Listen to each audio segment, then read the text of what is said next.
ಬೆಂಗಳೂರಲ್ಲಿ ರಸ್ತೆ ಗುಂಡಿ ಕಸ ಅನ್ನುವಂಥದ್ದು ಜ್ವಲಂತ ಸಮಸ್ಯೆಯಾಗಿ ಕಾಡ್ತಾ ಇದೆ. ಈಗ ಸದ್ಯಕ್ಕೆ ಕಸದ ವಿಚಾರ ಪಾಲಿಟಿಕ್ಸ್ ಆಗ್ತಾ ಇದೆ, ರಾಜಕೀಕರಣಗೊಳ್ತಾ ಇದೆ. ಬೆಂಗಳೂರಲ್ಲಿ ಮತ್ತೆ ಶುರುವಾಯಿತು ಕಸದ ಸಮಸ್ಯೆ. ಡಂಪಿಂಗ್ ಯಾರ್ಡ್ಗಳಲ್ಲಿ ಕಸದ ಲಾರಿಗಳಿಗೆ ಜನ ದಿಗ್ಬಂಧನ ಹಾಕ್ತಾ ಇದ್ದಾರೆ. ಈ ಒಂದು ವಿಚಾರ ರಾಜಕೀಯ ರಂಪಾಟಕ್ಕೂ ಕೂಡ ಆಸ್ಪದವಾಗ್ತಾ ಇದೆ. ರಾಜಕೀಕರಣಗೊಳ್ತಾ ಇರುವುದು ವಿಪರ್ಯಾಸದ ಸಂಗತಿ. ಜನರ ಸಮಸ್ಯೆ ಇದು. ಆದರೆ ಆಡಳಿತ ಮತ್ತು ವಿಪಕ್ಷ ನಾಯಕರ ಮಧ್ಯದಲ್ಲಿ ಇದು ರಂಪಾಟಕ್ಕೆ, ರಾಜಕೀಯ ಕೆಸರೆರಚಾಟಕ್ಕೆ ಕಾರಣ ಆಗ್ತಾ ಇದೆ. ಇಲ್ಲಿ ಬಂದು ಡಂಪ್ ಮಾಡಬೇಡಿ ಅಂತ ಜನ ಆಕ್ರೋಶವನ್ನ, ಪ್ರತಿಭಟನೆಯನ್ನ ಮಾಡ್ತಾ ಇದ್ರೆ, ಇದು ಬಿಜೆಪಿ ನಾಯಕರುಗಳು, ವಿಪಕ್ಷದವರು ಇದನ್ನ ಮಾಡ್ತಾ ಇರೋದು ಸರ್ಕಸ್, ನಾಟಕ ಅಂತ ಡಿಸಿಎಂ ಡಿ ಕೆ ಶಿವಕುಮಾರ್ ಅವರು ಆಕ್ರೋಶವನ್ನ ವ್ಯಕ್ತಪಡಿಸಿದ್ದು ಕೂಡ ಇದೆ. ಹಾಗಾದ್ರೆ ಈ ಕಸದ ಸಮಸ್ಯೆ ಏನು, ಎಲ್ಲೆಲ್ಲಿ ಆಗ್ತಾ ಇದೆ, ಹೇಗಾಗ್ತಾ ಇದೆ ಅನ್ನುವಂಥ ಡೀಟೇಲ್ಸ್ ಅನ್ನ ನೋಡ್ತಾ ಹೋಗೋಣ. ಕಸದ ಸಮಸ್ಯೆ ಬೆಂಗಳೂರಲ್ಲಿ ಮತ್ತೆ ಕಸದ ಸಮಸ್ಯೆ ಶುರುವಾಗುತ್ತಾ? ಕಳೆದ 2 ದಿನಗಳಿಂದ ಡಂಪ್ ಆಗ್ತಾ ಇಲ್ಲ ಅನ್ನೋ ಮಾಹಿತಿ ಸಿಗ್ತಾ ಇದೆ. ಡಂಪಿಂಗ್ ಯಾರ್ಡ್ಗಳಲ್ಲಿ ಕಸದ ಲಾರಿಗಳಿಗೆ ಜನ ದಿಗ್ಬಂಧನ ಹಾಕ್ತಾ ಇದ್ದಾರೆ. ಇಲ್ಲಿ ಯಾಕೆ ತಂದು ಹಾಕ್ತಿದ್ದೀರಿ ನೀವು ಅಂತ ಪ್ರಶ್ನೆ ಮಾಡ್ತಾ ಇದ್ದಾರೆ. ಮಿಟ್ಟಿಗಾನಹಳ್ಳಿ, ಬೆಲ್ಲಹಳ್ಳಿಯಲ್ಲಿ ನೂರಾರು ಲಾರಿಗಳು ಕಸ ತುಂಬಿಕೊಂಡು ನಿಂತ್ಕೊಂಡಿದ್ದಾವೆ ಸಾಲುಗಟ್ಟಿ. ಗ್ರಾಮ ಅಭಿವೃದ್ಧಿಗೆ ಹಣ ಬಿಡುಗಡೆ ಮಾಡದ ಹಿನ್ನೆಲೆಯಲ್ಲಿ ತಡೆಯನ್ನ ಕೊಟ್ಟಿರೋದು ಅಲ್ಲಿನ ಗ್ರಾಮಸ್ಥರು ಸಾಲುಗಟ್ಟಿ ನಿಂತಿದ್ದಾವೆ. 180ಕ್ಕೂ ಹೆಚ್ಚು ಕಸದ ಲಾರಿಗಳು ದುರ್ವಾಸನೆ ಹೊಡಿತಾ ಇದೆ. ಅಲ್ಲಿ ಡಂಪಿಂಗ್ ಯಾರ್ಡ್ಗಳಲ್ಲಿ ಕಸ ಸುರಿಯೋದಕ್ಕೆ ಗ್ರಾಮಸ್ಥರು ಬಿಡ್ತಾ ಇಲ್ಲ, ದಿಗ್ಬಂಧನ ಹಾಕಿದ್ದಾರೆ. ಅಸಮರ್ಪಕ ಕಸ ವಿಲೇವಾರಿ ಅಂತ ಸ್ಥಳೀಯರು ಆರೋಪವನ್ನ ಮಾಡ್ತಾ ಇದ್ದಾರೆ. ಅವೈಜ್ಞಾನಿಕವಾಗಿ ಮಾಡ್ತಾ ಇದೆ ಸರ್ಕಾರ ಅಂತ, ಅಥವಾ ಗುತ್ತಿಗೆ ತೆಗೆದುಕೊಂಡಂತವರು. ಕಸ ವಿಲೇವಾರಿಯಿಂದ ಸಾಂಕ್ರಾಮಿಕ ರೋಗಗಳು ಹರಡ್ತಾ ಇದೆ, ನಮಗೆ ಬದುಕೋಕೆ ಆಗ್ತಾ ಇಲ್ಲ ಅಂತ ಆಕ್ರೋಶ ವ್ಯಕ್ತಪಡಿಸ್ತಾ ಇದ್ದಾರೆ. ಕಸ ಡಂಪ್ ಮಾಡೋಕೆ ಬಿಡೋದಿಲ್ಲ ಅಂತ ಜನ ಪಟ್ಟು ಹಿಡಿದು ಇವತ್ತು ಪ್ರತಿಭಟನೆ ಕೂಡ ಮಾಡಿದ್ರು ಬೆಳ್ಳಳ್ಳಿಯಲ್ಲಿ. ಸೊ ಅಲ್ಲಿ ಕಸದ ಡಂಪಿಂಗ್ ಯಾರ್ಡ್ ನಿರ್ಮಾಣ ಆಗಿ ಹಲವು ವರ್ಷಗಳೇ ಆಗಿದೆ. ಬಟ್ ಈಗ ಅವೈಜ್ಞಾನಿಕವಾಗಿ ಅದನ್ನ ಮಾಡ್ತಾ ಇದ್ದಾರೆ, ನಿರ್ವಹಣೆ ಆಗ್ತಾ ಇಲ್ಲ ಅಂತ ಆಕ್ರೋಶ ವ್ಯಕ್ತಪಡಿಸ್ತಾ ಇದ್ದಾರೆ ಜನ. ಇದರ ಮಧ್ಯದಲ್ಲಿ, ಜನರ ಸಮಸ್ಯೆ ಮಧ್ಯದಲ್ಲಿ ರಾಜಕಾರಣದ ಕಾಳಗವೂ ಕೂಡ ಜೋರಾಗ್ಬಿಟ್ಟಿದೆ. ಯಾರ್ಯಾರು ಏನೇನು ಹೇಳಿದ್ರು ಈ ವಿಚಾರಕ್ಕೆ ಸಂಬಂಧಪಟ್ಟಂಗೆ ಅನ್ನುವಂಥ ವಿಚಾರವನ್ನು ಕೂಡ ನೋಡೋಣ.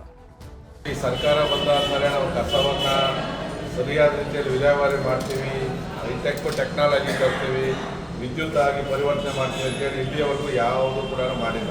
ಹಿಂದೆ BJP ಸರ್ಕಾರ ಇದ್ದಾಗ ಏನಿತ್ತು, ಮಿಟ್ಗಾನಹಳ್ಳಿ ಇರ್ಬೋದು, ಅಲ್ಲಿ ಲ್ಯಾಂಡ್ ಫಿಲ್ಲಿಂಗ್ ಏನಿತ್ತು, ಮತ್ತು ದೊಡ್ಡಬಳ್ಳಾಪುರದಲ್ಲಿ ಏನು ಕಸ ವಿಲೇವಾರಿ ಘಟಕ ಇತ್ತು ಖಾಸಗಿದು, ಇದನ್ನು ಬಿಟ್ಟರೆ ಹೊಸದಾಗಿ ಇವತ್ತುವರೆಗೂ ಕೂಡ ಕಸವನ್ನು ಹಾಕೋತಕ್ಕಂಥ ಯಾವುದೇ ಹೊಸ ಘಟಕವನ್ನು ಮಾಡಲಿಲ್ಲ.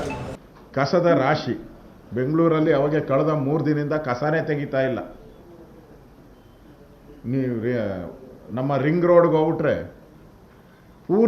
ರಿಂಗ್ ರೋಡ್ ಪೂರ್ತಿ ಕಸದ ರಾಶಿಯಿಂದ ತುಂಬೋಗ್ಬಿಟ್ಟಿದೆ. ಲಾರಿಗಳಲ್ಲಿ ತುಂಬಿರೋದು ತಗೊಂಡೋಗಿ ಡಂಪ್ ಮಾಡಬೇಕಾಗಿತ್ತು, ಲಾರಿಗಳಲ್ಲಿ ತುಂಬಿರೋದು ಲಾರಿಗಳಲ್ಲೇ ಹಾಗೇ ಇದೆ. ಎಲ್ಲ ಲಾರಿಗಳು ಆಟೋದಲ್ಲಿ ಫುಲ್ ತುಂಬಿಟ್ಟಿದೆ. ಸರ್ಕಾರನೇ ಹೇಳಿದೆ, ಏನೇನಿದೆಯೋ ಎಲ್ಲ ಲಾರಿಗಳು ತುಂಬ್ಕೊಂಬಿಡಿ ಅಂದರೆ. ಕಸ ಎತ್ತಕ್ಕೂ, ಬೆಂಗಳೂರಿನ ಕಸ ಗಾರ್ಬೇಜ್ ತೆಗಿಯೋಕ್ಕೂ ಯೋಗ್ಯತೆ ಇಲ್ಲ. ನನಗನ್ಸುತ್ತೆ ಅವ್ರಿಗೂ ಸಂಬಳ ಕೊಟ್ಟಿಲ್ಲ ಅನ್ನೋ ನ್ಯಾಯವಾಗಿ. ಆಲ್ MLAs ಎಲ್ಲ ಬ್ಲ್ಯಾಕ್ ಮೇಲ್ ಮಾಡ್ತಾ ಇದ್ದಾರೆ. ಆಲ್ MLAs ಕಸ ಹಾಕಬಾರ್ದು ಅಂತೇಳಿ ಬ್ಲ್ಯಾಕ್ ಮೇಲ್ ಮಾಡ್ತಾ ಇದ್ದಾರೆ. ನಮಗೆ ಫಂಡ್ಸ್ ಬೇಕು, ಅದು ಬೇಕು, ಇದು ಬೇಕು ಅಂತ. ಗೌರವದಿಂದ ಇದ್ರೆ ಸರಿ, ಇಲ್ಲ ಅಂದರೆ ನಾನು ಎಸ್ಮಾಲಿ ಆಕ್ಷನ್ ತಗೋಬೇಕಾದಂಥ ಪರಿಸ್ಥಿತಿ ಬರ್ತದೆ. MLA ಆಗಲಿ ಯಾರೇ ಆಗಲಿ, ನಾವು ಮರ್ಸಿಲೆಸ್ಸಾಗೆ ಈ ಕಸನ ನಿಲ್ಲಿಸಿದ್ರೆ ಅವ್ರ ಮನೆ ಮುಂದೆನೇ ಹಾಕ್ಸಿಸ್ತೀನಿ. ಅವ್ರ ಮನೆ ಮುಂದೆನೋ ಇಲ್ಲ BJP ಆಫೀಸ್ಗೆ ಅದೇ ಕಸ ಎತ್ಕೊಂಡೋಗಿ ಲೋಡಲ್ಲಿ ಹಾಕ್ಸ್ತಾ ಇದ್ದೀನಿ. ಏನು ಅರವಿಂದ್ ಲಿಂಬಾವಳಿ ಮಾಡಿದ್ದಾರೆ. ತಿರ್ಗಾ ಇವತ್ತು ದೊಡ್ಡಬಳ್ಳಾಪುರ MLA ಆ ಕಸ ಇನ್ನೆಲ್ಲಿಗೆ ಹೋಗ್ಬೇಕು? ಅಶೋಕನ ಮನೆಗೆ ಹೋಗ್ಬೇಕು, ಇಲ್ಲ ಅಂದರೆ ವಿಜಯೇಂದ್ರ ಮನೆಗೆ ಹೋಗ್ಬೇಕು, ಇಲ್ಲ BJP ಆಫೀಸ್ಗೆ ಹೋಗ್ಬೇಕು, ಅಷ್ಟೇ ಕೆಲಸ. ಏನಕ್ಕೆ ಅವರು? ಇದು ಡಿ ಕೆ ಶಿವಕುಮಾರ್ ಅವರ ಮಾತಾಗಿದೆ. ಒಂದಿಷ್ಟು ಜನ ಬಿಜೆಪಿ MLAಗಳು ಬ್ಲ್ಯಾಕ್ ಮೇಲ್ ಮಾಡ್ತಾ ಇದ್ದಾರೆ, ಫಂಡಿಂಗ್ ಬೇಕು ಅನ್ನುವಂಥ ಕಾರಣಕ್ಕಾಗಿ ಈ ರೀತಿಯಾಗಿ ಮಾಡ್ತಾ ಇದ್ದಾರೆ ಅಂತ. ಮತ್ತೊಂದು ಕಡೆ ಅಶೋಕ್ ಅವರು ಇಲ್ಲಿ ಪರ್ಸೆಂಟೇಜ್ ನಡೀತಾ ಇದೆ ಅಂತ ಗಂಭೀರ ಆರೋಪ ಮಾಡ್ತಾ ಇದ್ದಾರೆ ಸರ್ಕಾರದ ಮೇಲೆ. ಆರೋಪ ಪ್ರತ್ಯಾರೋಪ ಬಿಟ್ಟು ಜನರ ಸಮಸ್ಯೆ ಬಗ್ಗೆ ಗಮನ ಕೊಡಿ, ಸಮಸ್ಯೆಯನ್ನ ನಿವಾರಣೆ ಮಾಡಿ ಅಂತ ನಾವು ಕೂಡ ಕೇಳ್ಕೊಳ್ತೀವಿ.